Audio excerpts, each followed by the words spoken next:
Okay guys, section 2.7 is all about our angle pair relationships that we talked about back in chapter 1.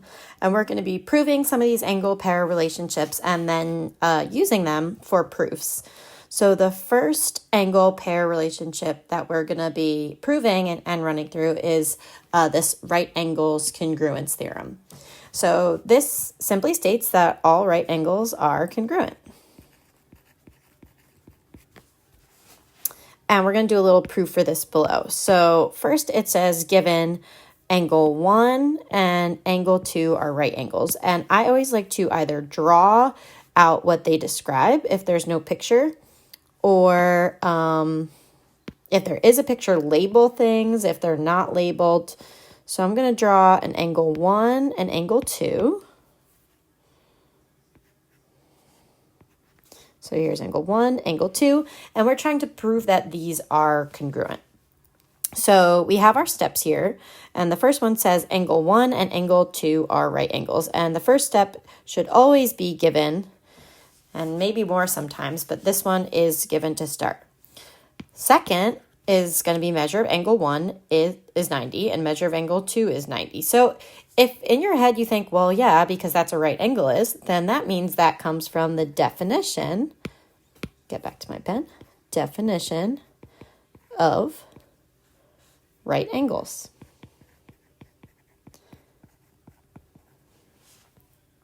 So if this follows, if right angles are 90 degrees, then that's our definition.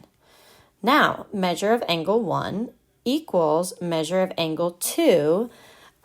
This comes from our steps above. So I'm going to highlight a couple things. Here we've got the same thing on, and that's a little dark. Let's see, make my highlighter a little bit lighter. Well, I guess we'll just have to go light. 90 and 90. And then we've got a measure of angle 1 and a measure of angle 2. So the 90, 90, like those two things were the same. So essentially we got rid of them and set the other two parts of the equation equal. So if we're like taking off part of an equation and setting the other sides equal, then this is our transitive property.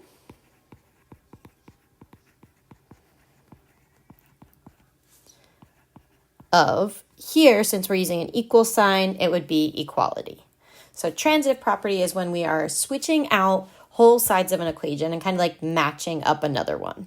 So since the 90 is the same, we can match up angle 1 and angle 2.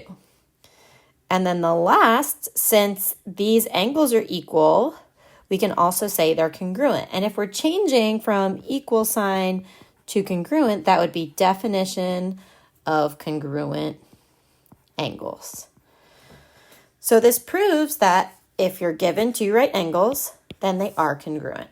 And now, essentially from now on, instead of going through all of these steps, so from here all the way to here, if they give us this, 1 and 2 are right angles, we can go straight to angle 1 is congruent to angle 2, and we would just say the right angle congruence theorem.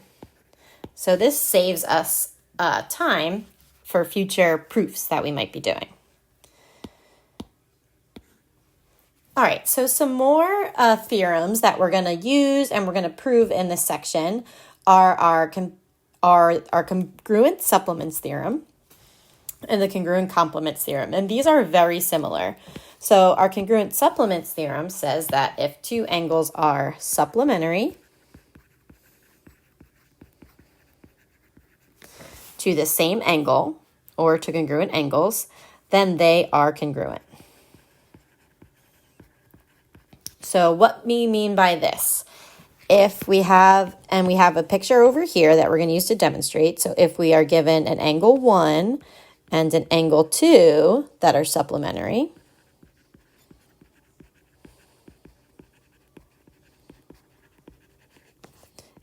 and we also have an angle 3 and angle 2, which are supplementary,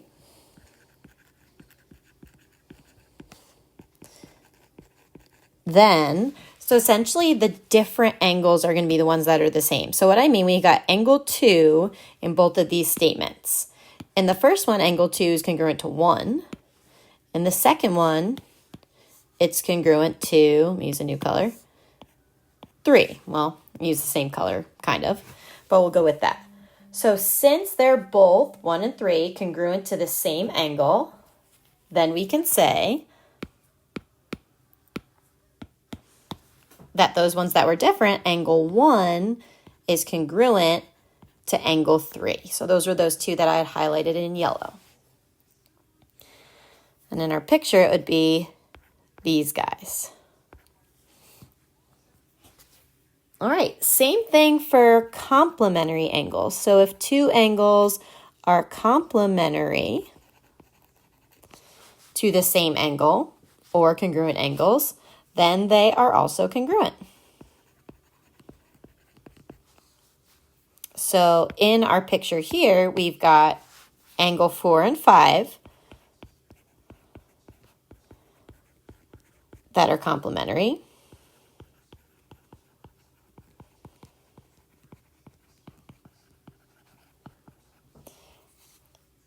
And another angle 6 is also complementary to 5.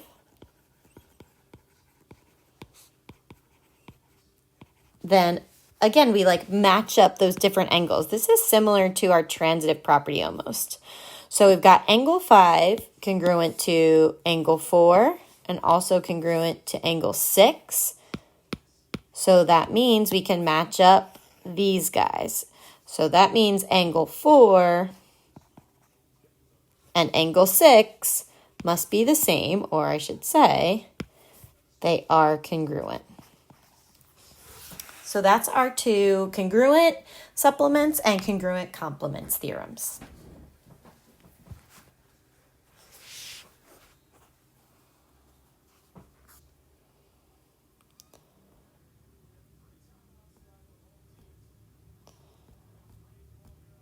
All right, lastly here, trying to get to my last slide without, here we go, I'll add it in again. So from my camera, I need this guy.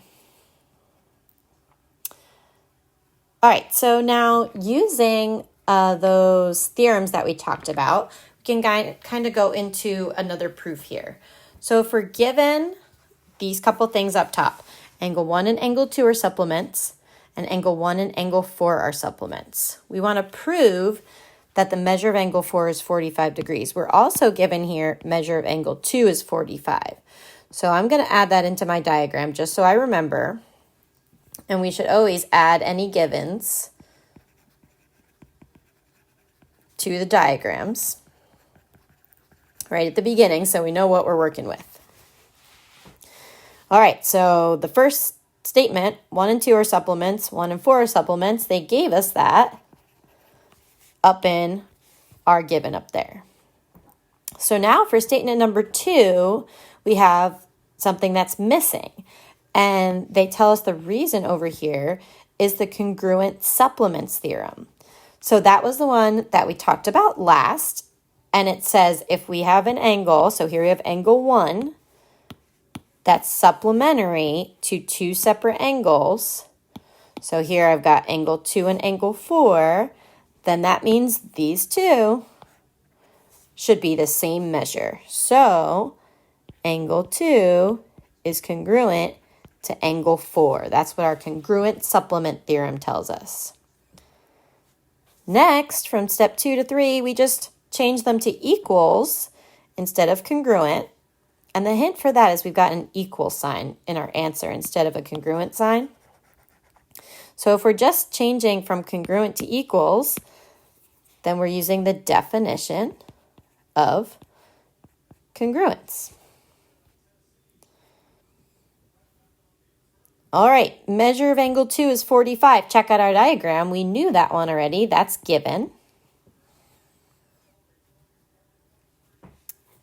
And then check out these couple steps above. I've got measure of angle 2 is 45. Here I have measure of angle 2. So I can sub in the 45 with our substitution property and get exactly what we're trying to be proving. Measure of angle 4 equals 45 degrees. Also, you can actually fill in this last step, step number 5 first, technically, because we know the last step should be what we're trying to prove.